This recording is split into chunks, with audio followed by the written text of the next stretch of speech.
All right, guys, Jeff here. I'm going to be doing the initial, I guess, maiden, if you want to call it, the initial test of our whole home backup. I've got our Furman. This is a 7552, and it was a propane and gas unit. I have converted it into also being able to burn natural gas. And if you've watched any of the other videos in prep, you know that I've added this natural gas regulator.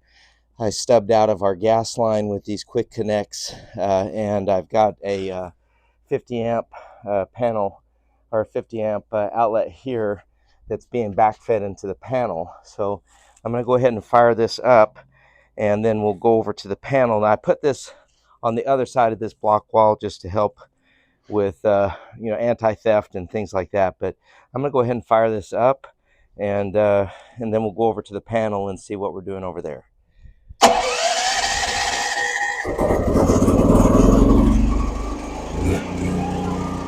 Okay, so generator's running. Lights, 240 volts. So everything looks good there.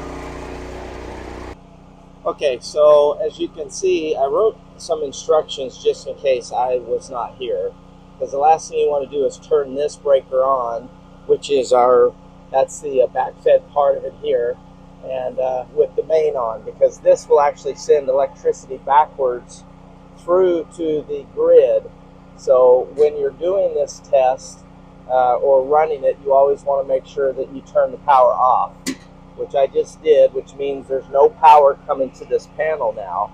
And then I also wrote some instructions just to tell you that it's not realistic that I'm going to be able to run my big HVAC units here July in Arizona. So I'm turning off the heavy draw items right at the moment. And then I decided to, turn the pool main off as well. So there's just a couple of breakers that we wanted to shut off here. So anyway, I'm going to go ahead and turn this on, and that will energize the rest of these, which is going to run our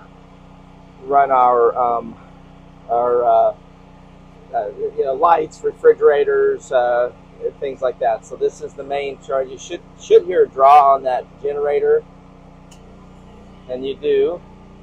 So that's definitely put a draw on that.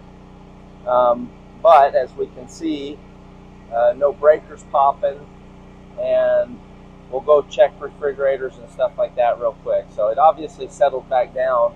I may give it one shot just to see if it can run one of the AC units, and we'll see what goes on there. So right now I know that I have power, and I'm just going to go in the house and check real quick. Okay, so I was greeted as I came into the house. I was greeted with the light on, the one that we keep on as a little LED accent kind of light, and just flipping a couple of switches here. Obviously, no problem running our different lighting systems and stuff. That is a little mini fridge there. Obviously, that's up and running. No interruption to that. And then I'll go in here and check our deep freeze, because those are the important things. I don't want to lose any of my food and game and stuff. So washer and dryer still set up. I probably wouldn't try running the dryer, but yeah, there's our freezer, obviously still running. No issues there. So obviously this is a successful test. I am going to try one thing just to see if I can run at least one of the ACs, and we'll go do that right now. Okay, so I went ahead and turned the AC unit on, and I also turned the thermostat down inside to make sure I was going to get a test.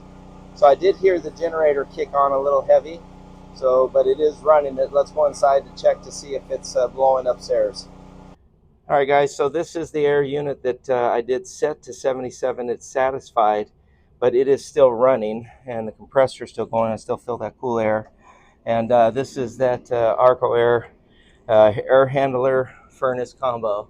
But it's good to know that even in a hot July day, I could at least have one unit going.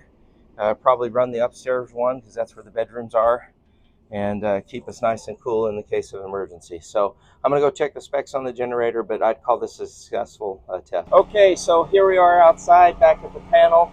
I would call this a successful test. It ran everything I wanted to do. It did one of the HVAC units at a time. I could alternate. If I needed to run the pool for a little bit to keep it going green and circulating, I could do that. So definitely a successful test, an easy thing. So now I'm going to turn this off, do it exactly opposite of what I just did. So I'm going to go ahead and kill the power to the generator. So now the panel's no longer being backfed. There's no power coming to this because the main breaker's off and this is off. So I'm going to turn the things back on that I turned off and just make sure everything's where it needs to be. And I'll go ahead and re-engage the power to the house. And so now we're live here. This is killed.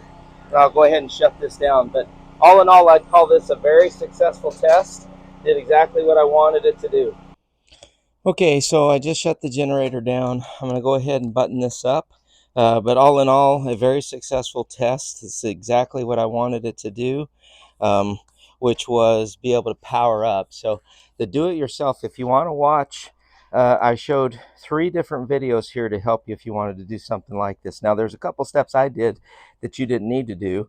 One, I tied into the natural gas just because that's a resource that's a little more readily available in an emergency, depending on the type of emergency, of course. But most power outages aren't accompanied by a natural gas outage.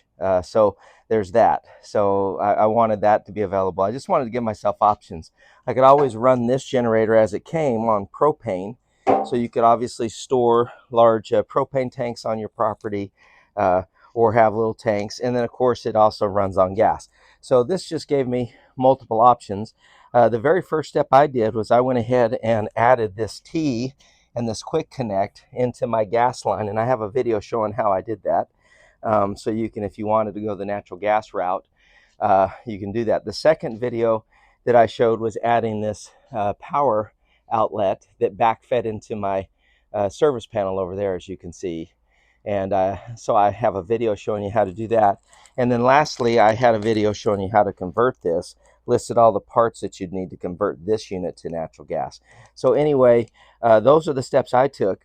You could just go straight from gasoline into that. So the only step you would need is this little backfed panel outlet to be able to backfeed your house and be able to run that. So you just have to size your equipment or your generator based on the things you feel absolutely necessary to run. And this to me is going to do the job. So anyway, a very successful test. If you like this content, please, by all means, like, subscribe, share, let people know. This is a great do-it-yourself project. I can't imagine how much money I saved doing this versus the whole home systems that people buy. And I did this one for a fraction of the cost, literally a couple $100s, not thousands of dollars. So anyway, including the cost of the generator. So anyway, guys, check it out.